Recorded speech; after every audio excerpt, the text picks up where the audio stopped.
মা বোনদেরকে নিয়ে এমন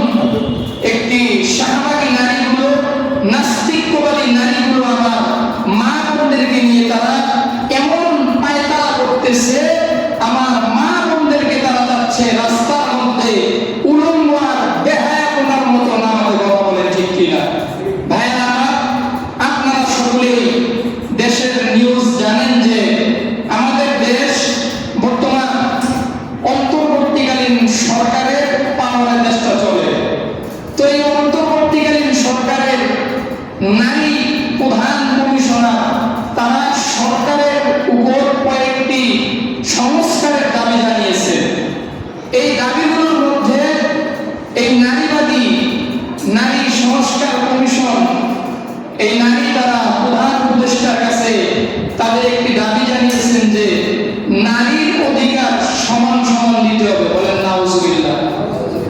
আল্লাহ কি নারীর মর্যাদা ইসলামে বেশি দিছে না কম দিছে?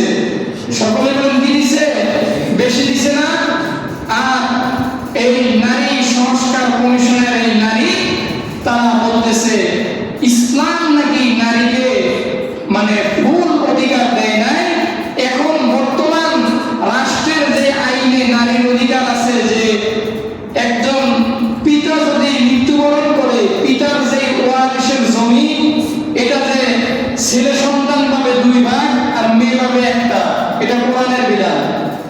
আল্লাহ ওয়ালিযাকারি মিসলু হাজ্জিল উনসায়াইন, আল্লাহ তাআলা বলতেছেন সূরা নিসার মধ্যে যে ছেলেরা তারা পাবে 2 ভাগ আর মেয়ে তারা পাবে 1 ভাগ, এটা আল্লাহর বিধান। আর এই নারী সংস্কার তারা বলতেছে ছেলেও সেটা পাবে মেয়েও সেটা পাবে। বলেন নাউজুবিল্লাহ। নাউজুবিল্লাহ বলেন আবার নাউজুবিল্লাহ বলেন। ভাইরা আমার, আমি গত 2 জুমা আগে আপনাদের একটা জিনিস বুঝাইছিলাম যে মেয়েরা বাবার বাড়ি থেকে কিভাবে বেশি পায়, মেয়েদেরকে আল্লাহ কিভাবে জিতিয়ে দেয়।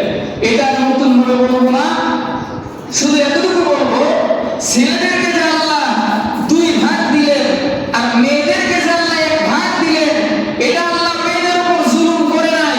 যদিও আমরা সোজাসুজি দেখি যে এটা তো আল্লাহ জুলুম করলেন, মেয়েদেরকে কেন অল্প দিলেন ছেলেদেরকে কেন বেশি দিলেন, কিন্তু এটা আসলে আল্লাহ জুলুম করে নাই। কারণ ছেলেরা তারা তো তাদের অনেক দায়িত্ব, এজন্য আল্লাহ তাদেরকে 2টা ভাগ দিলেন। আর মেয়েরা শুধুমাত্র বাবার বাড়ি থেকে পাবে না, তারা বাবার বাড়ি থেকেও পাবে, স্বামীর বাড়ি থেকেও পাবে, মায়ের কাছ থেকেও পাবে, নিজের সন্তানদের কাছ থেকেও পাবে।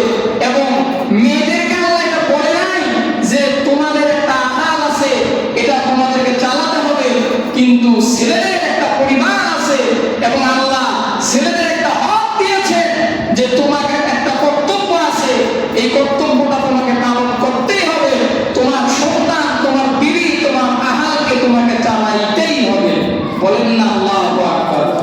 আল্লাহর বিধান দেখেন ভাই, আমি আপনাদেরকে ইসলাম বুঝাচ্ছি। এই নারী সংস্কার কমিশন তার কি বলে বলে যে দেহটা হচ্ছে আমার মেয়েদের দেহ, তারা যেখানে ইচ্ছা সেখানে ব্যয় করবে, এটা যেন ইসলাম কোনো কিছু না বলে। বলেন না নাউজুবিল্লাহ। ভাই আমাদেরকে সৃষ্টি করছেন কে? আল্লাহ। ইনিল হুকমু ইল্লা লিল্লাহ। আল্লাহ আমাদেরকে সৃষ্টি করেছেন, হুকুম কার মানতে হবে? আল্লাহ। বলেন কার হুকুম মানতে হবে? আল্লাহর হুকুম মেনে রেখে অন্যদের হুকুম মানা যাবে? তাহলে যে নারী সংস্কার কমিশনের নারীরা তারা প্রধান উপদেষ্টার দিকে দাবি জানিয়েছে যে দেহ যার সে নিজ ইচ্ছায় চালাবে, স্বামী লাগবে না, গার্লফ্রেন্ড লাগবে না, যেভাবে ইচ্ছা সেভাবে চালাবে, এই আইন কি মানা যাবে? ভাই আমার, আমাদের মা বোনদেরকে সজাগ রাখতে হবে, মা বোনদেরকে বলতে হবে যে না, দেহ যার ভাগ সবার, এই আইন মানা যাবে না। বরং আল্লাহ পাক ইসলামের যেই বিধানের নিয়ম সৃষ্টি করে দিয়েছে ওই নিয়মেই শান্তির নিয়ম। কথা বলেন ঠিক কিনা? ভাইরা আমার, সেই নারী সংস্কার তারা আরো অনেক দাবি জানিয়েছে। তারা বলে রাষ্ট্র এটা তো যে কোনো একটা ধর্মে চলতে পারে না, এটা তো সমান ধর্ম। আরে ভাই, তারা আজকে 92% মুসলমানের দেশে কিভাবে এটা সাহস পায়? তারা বলে সংবিধানে যে ইসলাম আছে, বলে একটা ধর্ম দিয়ে চালাতে হবে না, এটা তো কি বলা হয়, অসাম্প্রদায়িক বলা হয়। আরে আমরা তো সাম্প্রদায়িক অসাম্প্রদায়িক সবকিছুই বুঝি। আমাদের দেশে কখনো অসাম্প্রদায়িক কাজগুলো হয় নাই। আমাদের দেশের মুসলমান কখনো হিন্দুর বাড়ি ঘরে আগুন জ্বালায় দেয় নাই। কথা বলেন ঠিক কিনা? আমাদের দেশের মুসলমান কখনো হিন্দুদের মন্দিরে গিয়ে হামলা করে নাই। কথা বলতে হবে ঠিক কিনা? আমাদের দেশের মুসলমান কখনো খ্রিস্টানদের গির্জায় গিয়ে হামলা করে নাই মুসলমান। কথা বলতে হবে ঠিক কিনা? কিন্তু আমরা এটা দেখেছি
করি, নিশ্চয়ই যারা ঈমান এনেছে এবং মনে মনে বলল আমার রব আমার আল্লাহ, সুম্মা ইসতাকামু, এটার উপর অবিচল থাকলো, অটল থাকলো, আল্লাহ বলে তোমার গুনাহ মাফ, তোমার জন্য রয়েছে জান্নাত। বলেন না সুবহানাল্লাহ।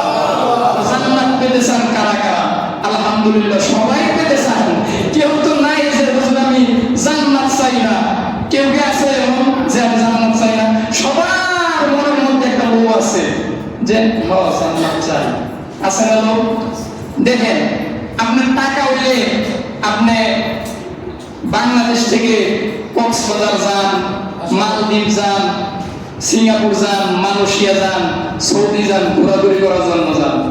আর এই জান্নাত নামক জায়গায় যদি একটু ঘোরার সুযোগ হইতো, অনেকেই কিন্তু যেতেন, ঠিক না? নিজের বাড়ির বেচা হইলেও যাইতেন না? এটা আকাঙ্ক্ষা সবার আছে, এটার প্রতি সবাই দুর্বল। জান্নাত সবাই পেতে চান। তো জান্নাতটা তো শুধু বললেই হবে না, জান্নাত পাওয়ার জন্য নিজের ঈমানকে মজবুত করতে হবে। কারণ পৃথিবীটা কিছুই নয়। দুইটা চোখ বন্ধ করে দেখেন, দুনিয়া অন্ধকার। এই দুনিয়ার টাকা পয়সা, বাড়ি গাড়ি, সম্মান মর্যাদা সব শেষ। শুধুমাত্র আছেন আপনার আল্লাহ। সুবহানাল্লাহ। ভাইরা আমার, আমি যেই কথা আপনাদেরকে বলছিলাম, এই মাসটা আরবিতে জিলকদ মাস। জিলকদ মাস অত্যন্ত সম্মানিত একটি মাস। আল্লাহ তাআলা কোরআনের মধ্যে বলেন, ইন্না ইদ্দাতাশ শুহুরি ইনদাল্লাহি 12 শাহরান ফি কিতাবিল্লাহ ইয়াওমা খালাকাস সামাওয়াতি ওয়াল আরদা মিনহা আরবাতুন হুরুম। আল্লাহ তাআলা বলতেছেন, নিশ্চয়ই যেদিন থেকে আসমান জমিন সৃষ্টি করা হয়েছে, যেদিন থেকে পৃথিবী সৃষ্টি হয়েছে, সেদিন থেকে ফি কিতাবিল্লাহ,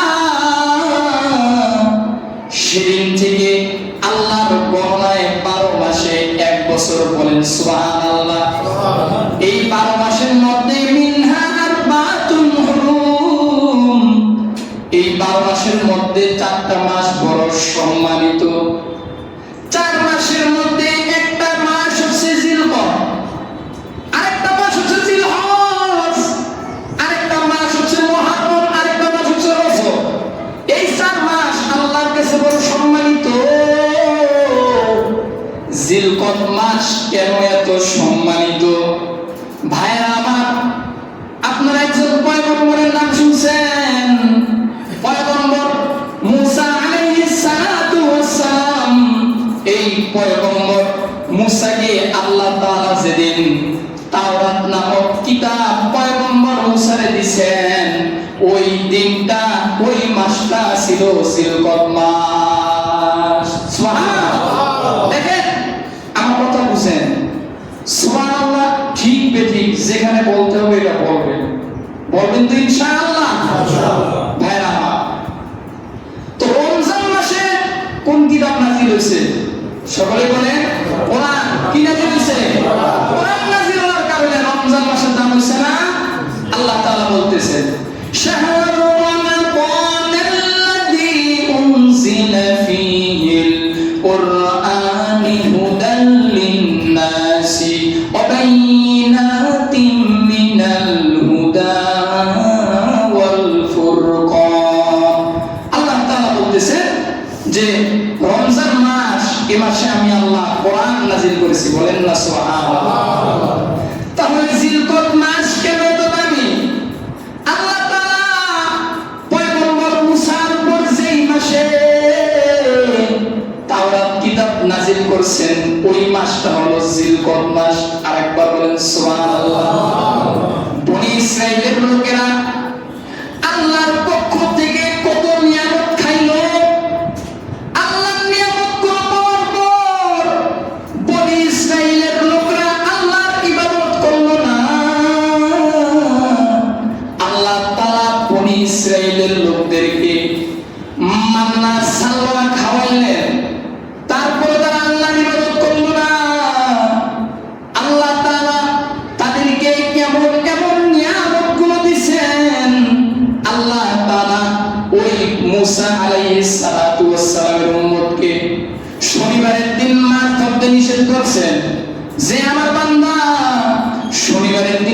ধরতে পারবি না, কিন্তু তারা এত নিমক হারাম, তারা আল্লাহর কথা মানে নাই। তারা শনিবারের দিন মাছের লেজের মধ্যে রশি লাগায় রাখছে, রবিবারের দিন মাছ ধরছে। তারা আল্লাহর হুকুমগুলো সুন্দরভাবে পালন করে নাই। আল্লাহ তাআলা তাদেরকে শাস্তি দিয়েছেন। আল্লাহ তাআলা এই মুসা নবীর উম্মতকে একটা মাঠের মধ্যে বন্দী করছেন। ওই ময়দানটার নাম হলো তিহ ময়দান। ওই ময়দানে তাদেরকে একত্রিত করছে। ওই ময়দানের মধ্যে আল্লাহ তাআলা তাদের উপর গজব ফলাইতেছেন। তারা যখন ওই মাঠের মধ্যে ঢুকছে, তারা যতই চেষ্টা করে মাঠ থেকে বের হবে, কিন্তু মাঠ থেকে বের হতে পারে না। বলেন নাউজুবিল্লাহ। তারা যত চেষ্টা করতেছে, যত সামনে এগিয়েছে, কিন্তু ওই তিহ ময়দান থেকে বের হতে পারে না।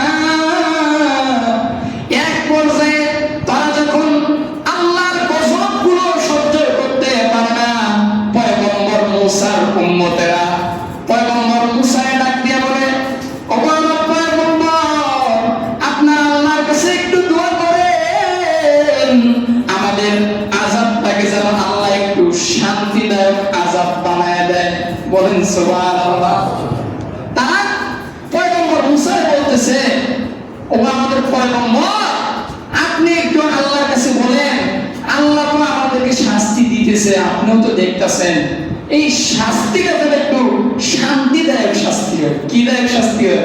শান্তিদায়ক। পয়গম্বর মুসা আল্লাহর কাছে দোয়া করছেন, ও মালিক, আমার এই কওমের লোকের শাস্তিগুলো তুমি শান্তিদায়ক করে দাও। পয়গম্বর মুসার দোয়া তো আল্লাহ কবুল করবেন। আল্লাহ তাআলা সঙ্গে সঙ্গে দোয়া কবুল করছেন। দোয়া কবুল করার পর আল্লাহ তাআলা ওই মুসা নবীর উম্মতের জন্য আসমান থেকে মান্না সালওয়া পাঠাইছে। উম্মতেরা বলতেছে, পয়গম্বর, মান্না সালওয়া খাইলাম, পানি কোথা থেকে পাবো? পয়গম্বর মুসারে আল্লাহ তাআলা বলতেছে, ইদ্রিব বিআসাকাল হাজার, হে মুসা, ওই যে তোমার হাতে একটা লাঠি আছে, মুজিজার লাঠি, আমি ইদ্রিব বিআসাকাল হাজার, ওই লাঠিটা দিয়া এই পাথরের মধ্যে একটা আঘাত করো। পয়গম্বর মুসা যখন পাথরের মধ্যে আঘাত করছে, পাথরের মধ্যে আঘাত করার সঙ্গে সঙ্গে 12টা ঝর্ণা তৈরি হয়ে গেছে। কারণ মুসা নবীর উম্মতের মধ্যে 12টা গোত্র ছিল, 12টা গোত্রের জন্য 12টা ঝর্ণা হয়ে গেছে। মুসা নবীর উম্মতরা ডাক দিয়া বলতেছে, পয়গম্বর, আপনার রব, আপনার আল্লাহ আমাদের জন্য এত নিয়ামত দিয়েছেন, এখন আবার আযাবও দিতেছে। নিয়ামত দেয়, আযাবও দেয়, আমাদেরকে এমন মাইর দিল আল্লাহ। একটু আল্লাহর কাছে আবেদন করেন, আমাদের জন্য যদি একটা কিতাব দেয়, ওই কিতাব দেখে যেন আমরা সুন্দরভাবে চলতে পারি। পয়গম্বর মুসা আল্লাহর কাছে দোয়া করলেন, ও আল্লাহ, আমার কওমের লোকের জন্য একটি কিতাব দেন, যেই কিতাবের মধ্যে আমার কওমের লোকের করণীয় বর্জনীয় সমস্ত কাজগুলো কিতাবের মধ্যে লেখা থাকবে। আমার যে উম্মত ওই কিতাব অনুযায়ী চলবে, আল্লাহ তাআলা তুমি তাকে জান্নাত দিবা। আল্লাহ তাআলা সঙ্গে সঙ্গে পয়গম্বর মুসার দোয়া কবুল করছেন। আল্লাহ ডাক দিয়ে বলেন, ও আদেনা মুসা সালাসিনা লাইলা। আল্লাহ তাআলা মুসা নবীকে ডাক দিয়ে বলে, ও আমার পয়গম্বর মুসা, যাও তুর পাহাড়ে যাও, সেখানে 30 দিন ইবাদত করো। পয়গম্বর মুসা ইবাদত করার উদ্দেশ্যে তুর পাহাড়ে গেল, 30 দিন ইবাদত করলো। আল্লাহ বলেন, আরবাইনা লাইলা, আরো 10 রাত ইবাদত করো, তাহলে 30 আর 10 কত হয়? 40। সকলে বলেন কয় রাত হয়? এই 40, এটা অনেক বরকতময় একটা সংখ্যা। কারণ আপনার আমার পয়গম্বর কত বছর বয়সে নবুয়ত পেয়েছেন? সকলে বলেন কত বছর? আপনার আমার পয়গম্বর 40 বছর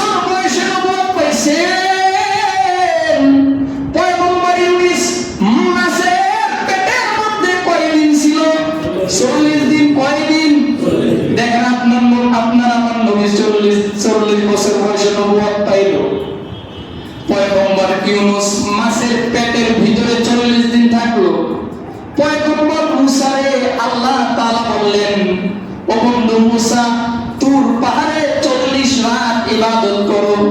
40 রাত যখন পয়গম্বর মুসা ইবাদত করছেন, তখন আল্লাহ তাআলা পয়গম্বর মুসাকে এমন একটা আসমানি কিতাব নাযিল করছেন, ওই কিতাবটার নাম হলো তাওরাত। সুবহানাল্লাহ। ভাইরা আমার, মুফাসসিরিনে কেরাম তাফসীর করেন, আবু বকর ইবনে আরাবী রাহমাতুল্লাহি আলাইহি তাফসীরুল কুরআনুল আহকামের তাফসীরের দ্বিতীয় খণ্ডের 274 নম্বর পৃষ্ঠার মধ্যে বলছেন, এই যে পয়গম্বর মুসাকে যে আল্লাহ তাওরাত নামক কিতাব দিলেন 40 দিনে, এই 40 দিনের 30 দিন ছিল জিলকদ মাস আর 10 দিন ছিল জিলহজের প্রথম 10 দিন। সুবহানাল্লাহ। তাহলে এই যে আমরা জিলকদ মাস অতিবাহিত করতেছি, এই মাসটার কি ফজিলত আছে না নাই? আছে না নাই? এই মাসে ফজিলত আছে, কারণ এই মাসে আল্লাহ তাআলা পয়গম্বর মুসাকে অর্ডার করেছেন, বন্ধু মুসা তুর পাহাড়ে চলে যাও, আমি রবের ইবাদত করো। প্রথমে বললেন 30 দিন, তারপর বললেন 10 দিন, 40 দিন। মুফাসসিরিনে কেরামদের বেশিরভাগ মত হলো পয়গম্বর মুসা যে ইবাদত করছে এটা 30 দিন জিলকদ আর 10 দিন জিলহজ। বলেন সুবহানাল্লাহ।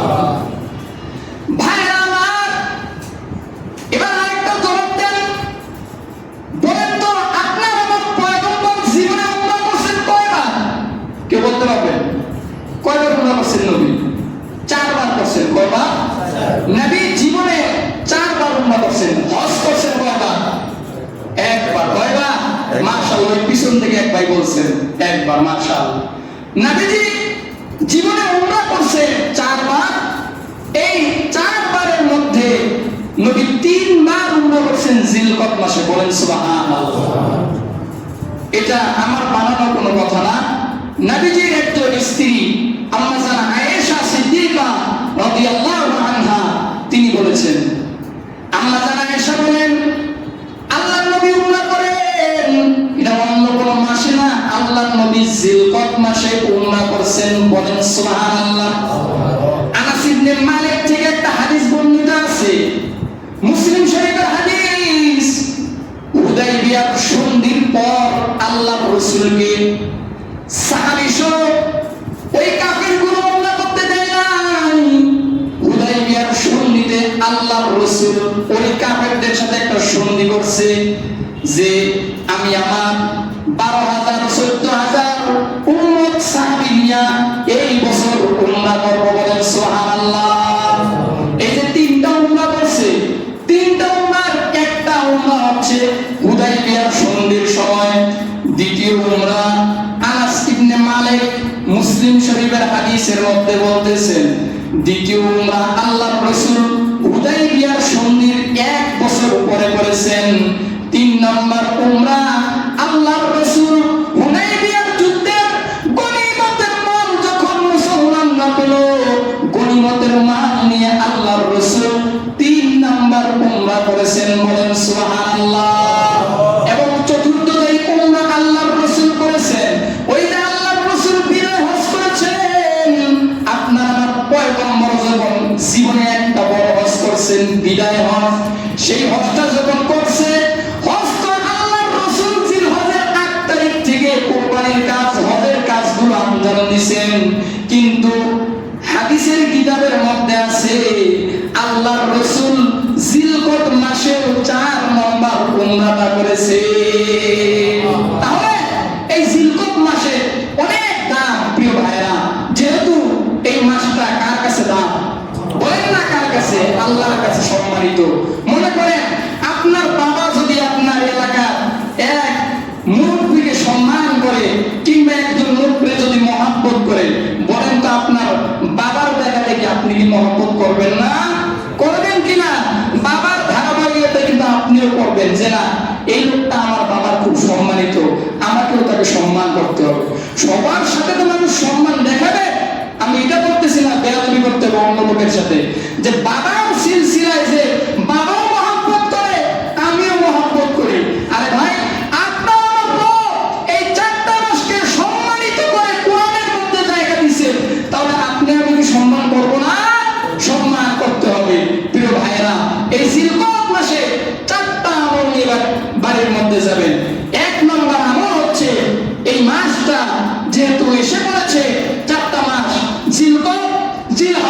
মুহররম, রজব, এই 4টা মাস আল্লাহর কাছে সম্মানিত। তাই 1 নম্বর আমল নিবেন, যেহেতু এটা আল্লাহর কাছে সম্মানিত সেহেতু আমিও এটাকে সম্মান করব। বলেন ইনশাআল্লাহ। সম্মান করতে পারবেন তো ইনশাআল্লাহ এই মাসগুলোকে? এবার আসেন 2 নম্বর আমল। 2 নম্বর আমল হচ্ছে, বাড়তি কোনো আমল দিব না। আপনি অন্যান্য মাসে 5 ওয়াক্ত নামাজ পড়েন, এই মাসে যে আপনারা করতে করতেও এরকম না, এই মাসে আপনি 5 ওয়াক্ত নামাজ পড়েন, কিন্তু একটু যত্নের সাথে। 4টা মাস যেহেতু সম্মানিত, মনে করেন ফর এক্সাম্পল আপনি অন্য মাসে ফজরের নামাজ বাড়ির মধ্যে পড়লেন, কিন্তু এই মাস থেকে নিয়ত করেন এই 4টা মাস যেটা আল্লাহর কাছে সম্মানিত, আমি ফজরের নামাজ জামাতের সাথে খুশু খুজুর সাথে মসজিদের মধ্যে আদায় করব। বলেন ইনশাআল্লাহ। এই যে আমলগুলো এবং নফল ইবাদতগুলো একটু বাড়িয়ে দেব, যেহেতু আল্লাহর কাছে মাসটা সম্মানিত সেহেতু আমাকেও আমল বাড়িয়ে দিতে হবে। তাহলে 2 নম্বর আমল কি? আমলগুলো বাড়িয়ে দিতে হবে। কন্টিনিউ যে আমলগুলো করি এই আমলগুলোই করব, কিন্তু একটু বাড়িয়ে দিব, একটু খুশু খুশু করব ইনশাআল্লাহ। বলি 3 নম্বর আমল যেটা করব, আমাদের জীবনে তো গুনাহ হয়ে যায়, হয় না? এখানে কেউ বলতে পারবেন যে হুজুর আমার জীবনে গুনাহ নাই? হ্যাঁ, তাহলে আসেন আপনার সাথে আমি একটু বুকটা মিলাই যে আমার গুনাহ নাই। সকলের গুনাহ আছে, গুনাহ হয়ে যায় ইচ্ছায় অনিচ্ছায়। প্রিয় ভাইরা, আসুন এই জিলকদ, জিলহজ, মুহররম, রজব 4টা মাস যেহেতু আল্লাহর কাছে সম্মানিত, আমরা ইচ্ছায় গুনাহ করব না, নিয়ত করি ইনশাআল্লাহ। কারণ আল্লাহর রাসূল বলেছেন এই মাসটা যেটা আল্লাহর কাছে সম্মানিত, আপনি ইচ্ছায় গুনাহ করলে এই মাসে আল্লাহ আপনার এই গুনার যে কৃত ফল এটা বাড়ায় দিবে। আবার যদি কেউ এই মাসের সম্মানে বেশি বেশি আমল করে গুনার কাছ থেকে বিরত থাকে, আল্লাহ পাক যেমন গুনাহ করলে গুনার কৃতকর্মটা বাড়ায় দিবে, আল্লাহ সওয়াবের কাজ করলেও সওয়াবের কাজ, সওয়াবের কৃত ফল আপনার পুরস্কার আল্লাহ বাড়িয়ে দেবেন। বলেন না সুবহানাল্লাহ। প্রিয় ভাইরা, এই 3টা আমলের পর আরেকটা আমল আপনাদেরকে দিব। জিলকদ মাসে আপনারা একটু বেশি বেশি রোজা রাখবেন। কি রাখবেন? রোজা রাখবেন। কারণ ইসলামের রোজার বিধান এটা কিন্তু অনেক দামি একটি বিধান। কারণ রমজানের রোজা আমরা তো আলহামদুলিল্লাহ 30টা রাখি, রমজানের পর আমরা শাওয়ালেরও 6টা রোজা রাখছি আলহামদুলিল্লাহ। এবার জিলকদ মাসে রমজানের এই রোজার একটা আমল আছে। আল্লাহর রাসূলের একজন সাহাবী তিনি আল্লাহর রাসূলের কাছে গেছেন। আল্লাহর রাসূলের কাছে নবীর একজন সাহাবী 1 বছর আগে গেছেন, আল্লাহর রাসূলের খেদমত করছেন। 1 বছর পর আবার ওই সাহাবী আল্লাহর রাসূলের কাছে আসছেন। আল্লাহর নবী এসে বলেন, নবী আপনি কি আমার চিনেন? নবী বলেন, মান আনতা, তুমি কে? আমি তো তোমারে চিনি না।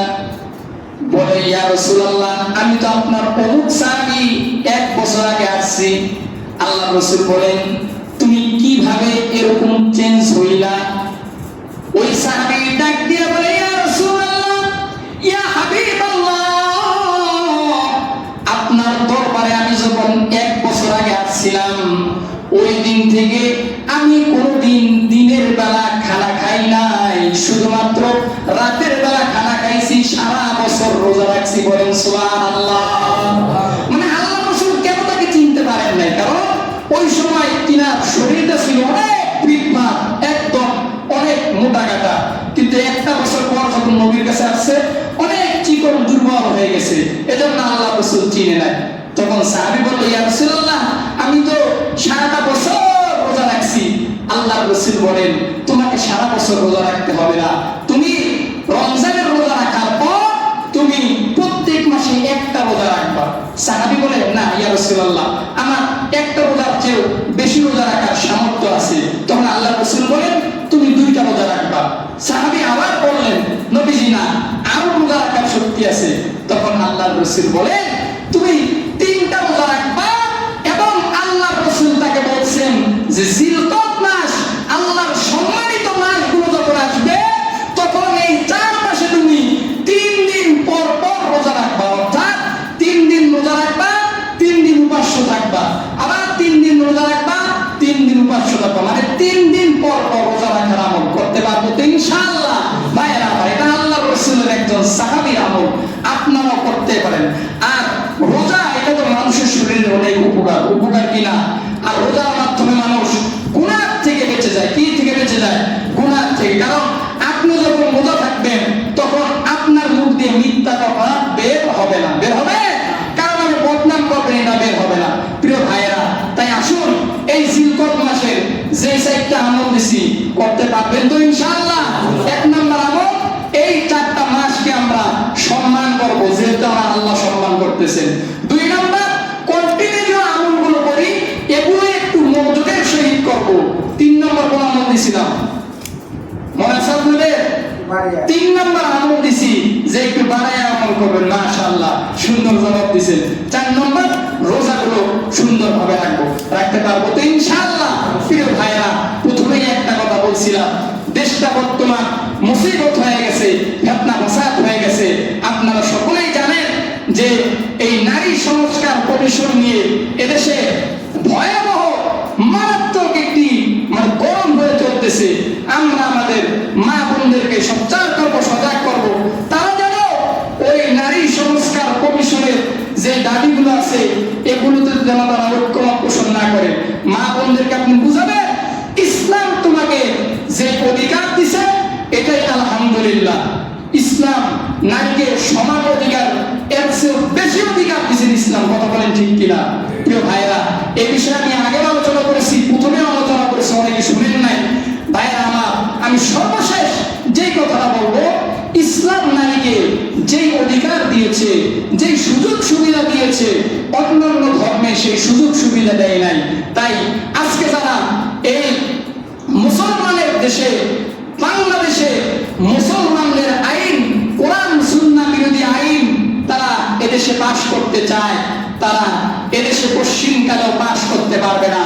কারণ এদেশের তাওহীদি মুসলমানদের তো আমি প্রথম থেকে একটা কথাই বলি, মুসলমানদের টাকা কম, অস্ত্র কম, ক্ষমতা কম, কিন্তু মুসলমানের একটা জিনিস আছে, তাকবীরের আওয়াজ আর ঈমানের ধ্বনি। তাকবীরের আওয়াজ দিয়ে মুসলমান যখন আল্লাহু আকবার কণ্ঠ নিয়ে মাঠে ময়দানে নামবে, এদেশে কোন নাস্তিক শাহবাগীদের এজেন্ট, কোন নারী সংস্কার মহিলারা এদেশে কোরআন সুন্নাহ বিরোধী আইন পাশ করতে পারবে না ইনশাআল্লাহ। বলেন ইনশাআল্লাহ। ভাইরা আমার, তাই আসুন আমরা আমাদের মা বোনদেরকে হেফাজতে রাখতে পারবো তো ইনশাআল্লাহ? আল্লাহ তাআলা সকল অভিভাবক পুরুষকে, মা বোনদেরকে হেফাজত করে রাখার তৌফিক দান করেন। সকলে বলেন আমিন। এবং যারা এদেশ থেকে ইসলাম মুছে দিতে চায় তাদেরকে আল্লাহ হেদায়েত দিক। আর হেদায়েত না থাকলে ফিরআউন নমরুদকে আল্লাহ যেমনে ধ্বংস করছে, তাদেরকেও আল্লাহ এভাবে ধ্বংস করে দেখ। বলেন আমিন। আলহামদুলিল্লাহি রাব্বিল আলামিন। যারা কবলা